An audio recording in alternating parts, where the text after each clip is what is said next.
I would not recommend Israel lay down all of their arms, completely disarm themselves, and then open up the wall to Gaza and allow Hamas to come in. But that's not on the table. That's never going to happen. So, like, even thinking about that as a thought experiment doesn't really prove that much. What's actually going on here is, like, what Israel is doing to Gaza. And, you know... Right, but if you could flip it around, the opposite would be true.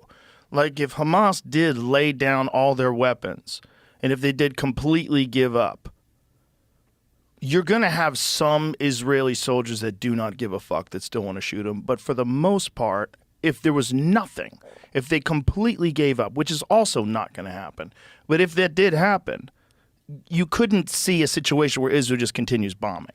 Maybe not, but then what do they go to? Just being subjugated by the Israel, back to the status quo? So Israel gave land for the promise of peace with Egypt, and it has always been willing to do the same thing with the Palestinians. All the Palestinians have ever had to do is recognize Israel as a Jewish state and promise to live in peace with it. But when Israel has proposed trading land for peace, as it did in 2000, when it agreed to give the Palestinians a sovereign state in more than 95% of the West Bank and all of Gaza, the Palestinian leadership rejected the offer and instead responded by sending waves of suicide terrorists into Israel.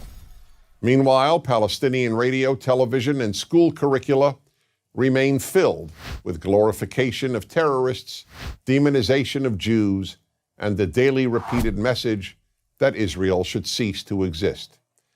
So it's not hard to explain the Middle East dispute. One side wants the other dead. The motto of Hamas, the Palestinian rulers of Gaza, is, "We love death as much as the Jews love life." There are 22 Arab states in the world, stretching from the Atlantic Ocean to the Indian Ocean. There is one Jewish state in the world, and it is about the size of New Jersey. In fact, tiny El Salvador is larger than Israel. Finally, think about these two questions.